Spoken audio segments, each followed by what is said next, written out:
Assalamualaikum warahmatullahi wabarakatuh.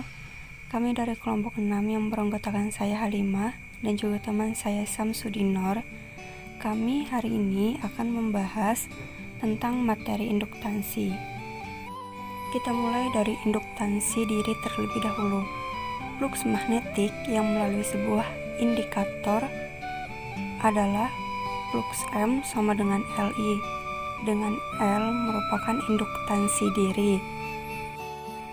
Satuan SI untuk induktansi diri ini ialah Henry atau H, di mana 1H itu sama dengan 1 dikali T kali M²2 per A.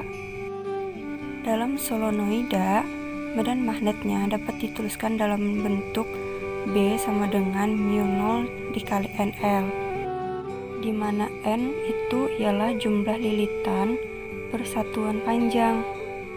Nah, jika solenoida memiliki luas penampang A, maka fluks magnetik yang melaluinya adalah fluks M sama dengan NLBA sama dengan μ0 N²2 ALI, sehingga induktansi dirinya itu ialah L sama dengan fluks M per I sama dengan μ0 N²2 AL, di mana nilai μ0 itu ialah 4pi dikali 10⁻⁷ H per M.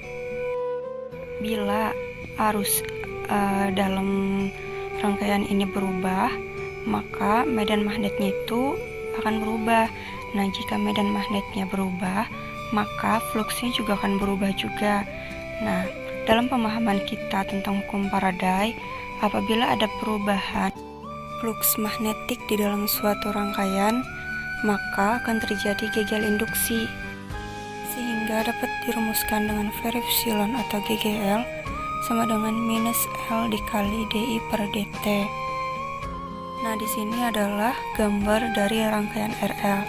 Pembahasannya itu ialah induktansi diri akan membatasi arus naik dan turunnya seketika.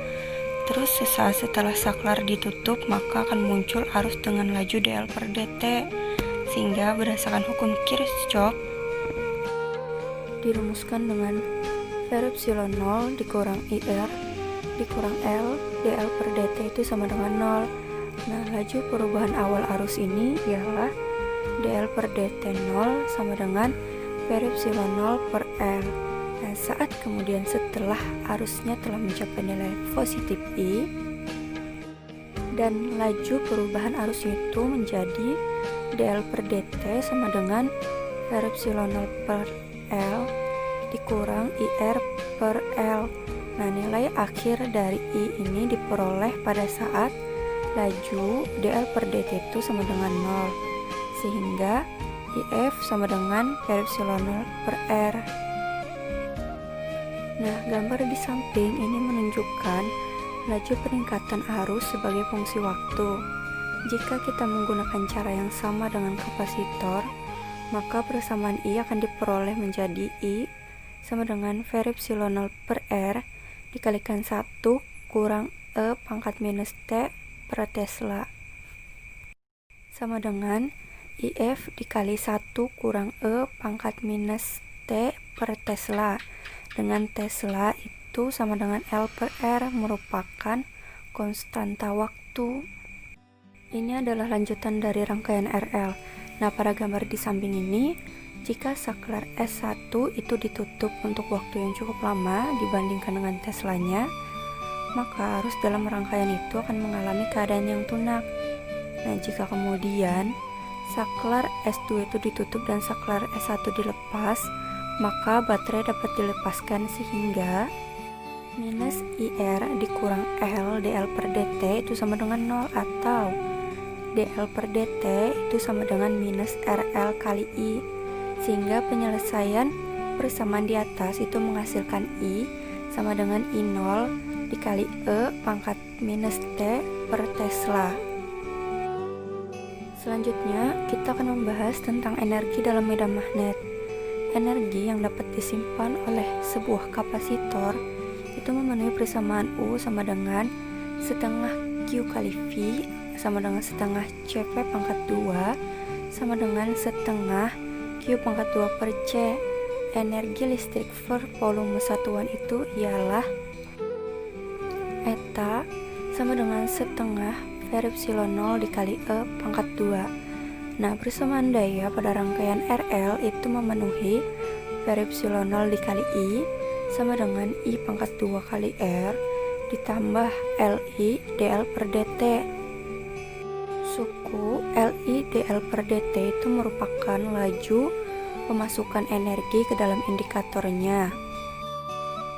Jika UM merupakan energi dalam indikator, maka DUM per dt itu sama dengan LI D per dt, sehingga energi total yang tersimpan di dalam indikator itu ialah UM sama dengan setengah LI pangkat 2.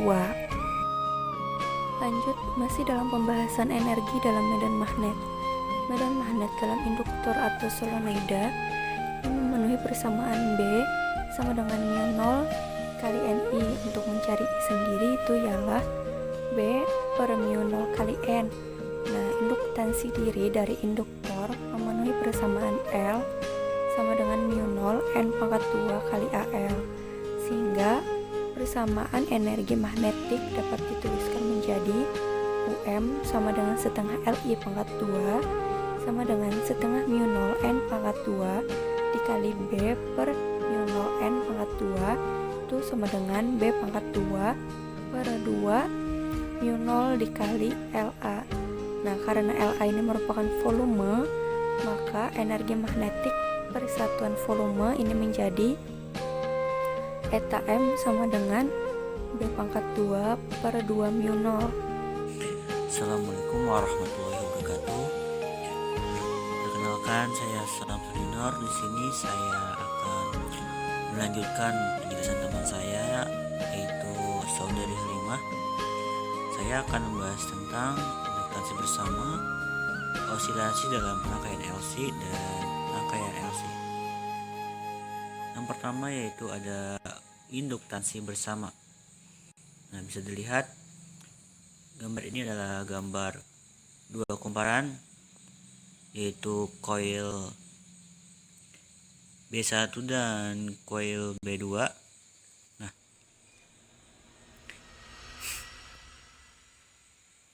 dapat dijelaskan arus I1 dalam coil 1 menimbulkan sebuah flux magnetik melalui coil 2.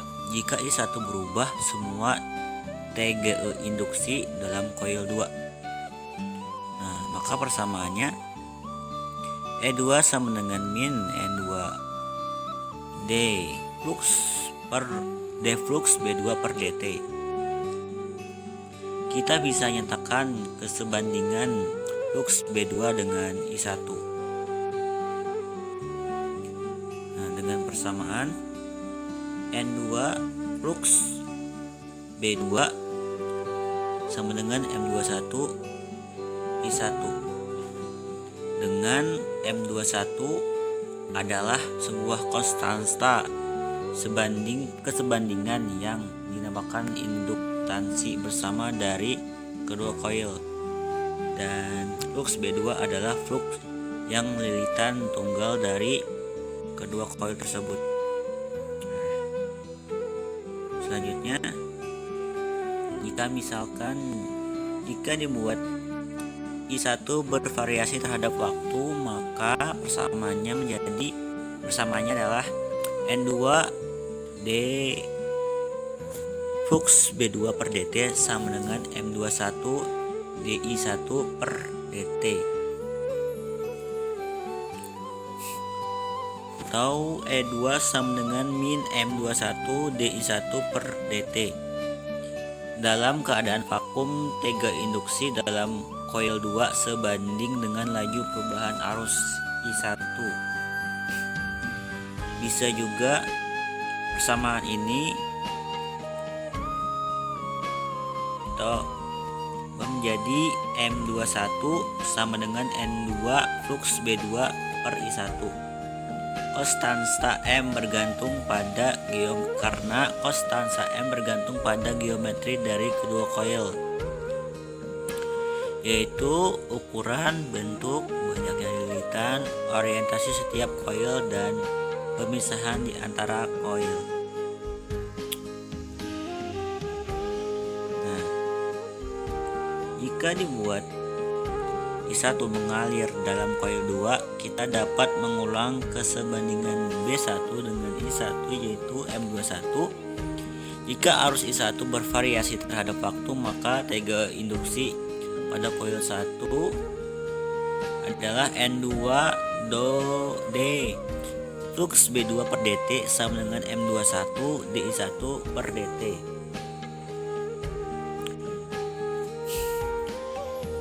Lalu E1 sama dengan min M21 dI2 per dt. Karena bersama tegangan induksi pada salah satu koil selalu sebanding dengan laju perubahan arus listrik pada koil yang lain. Nah, meskipun kedua koil tidak simetri, tetapi M21 selalu sama dengan M12. Oleh karena itu kesebanding ini disebut induktansi bersama yang disimbolkan dengan M. Dengan persamaannya E2 sama dengan min M dI1 per dt dan E1 sama dengan M dI2 per dt.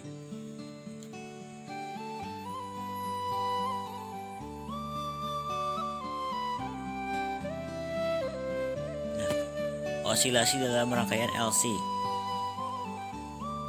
Di sini saya akan membahas osilasi LC atau osilasi LC dempet atau terendam. Nah, bisa dilihat gambarnya. Nah, frekuensi tegangan isolasi tergantung pada nilai induktansi F dan kapasitasi dalam rangkaian tangki LC. Kita tahu bahwa untuk resonansi terjadi di rangkaian tangki harus ada titik frekuensi yaitu XC. Reaktansi kapasitif adalah sama dengan nilai XL. Reaktansi induktif adalah XL XC, dan yang karenanya akan membatalkan satu sama lain keluar, hanya menyisakan resistansi DC di rangkaian untuk melawan aliran arus. Jika kita menempatkan kurva untuk reaktansi kapasitif, induktif, dan induktor di atas kurva untuk reaktansi kapasitif dan kapasitor, sehingga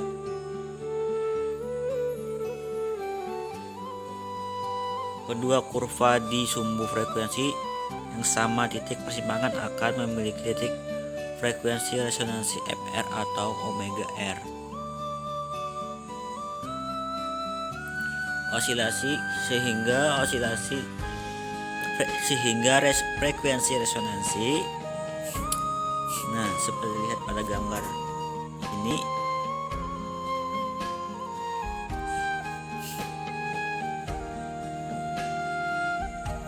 di mana FR dalam Hertz, I adalah Henry,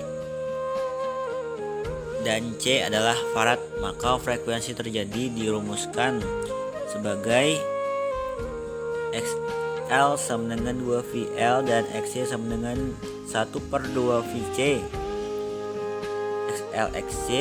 XL sama dengan XC, maka 2V FL per 1/2V FC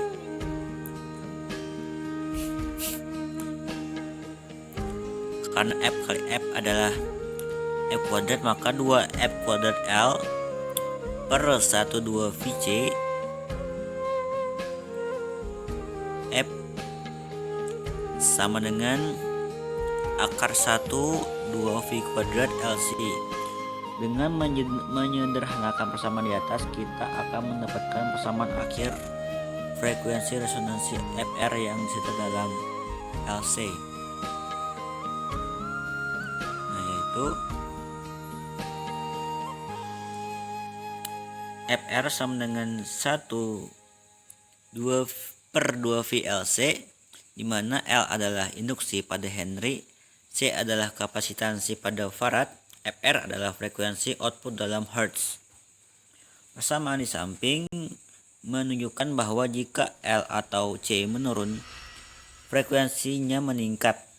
Frekuensi output ini biasanya diberi singkatan Fr untuk mengidentifikasi sebagai frekuensi. Selanjutnya rangkaian RLC. Bisa dilihat pada gambar samping rangkaian RLC. Rangkaian RLC adalah rangkaian yang tersusun atas resistor, induktor, dan kapasitor, baik seri maupun secara paralel. Rangkaian ini dinamakan RLC karena menunjukkan simbol ketahanan R, induktansi L, dan kapasitansi C. Dari gambar di samping terlihat bahwa komponen R, L, dan C akan dilalui arus yang sama yaitu I. Oleh karena itu pada komponen R akan muncul tegangan Fr, pada komponen L akan muncul tegangan Fl, dan pada komponen C akan muncul tegangan Vc. Nah, sekian dulu penjelasan dari kami. Salah hilaf dan segala kekurangannya mohon maaf. Wassalamualaikum warahmatullahi wabarakatuh.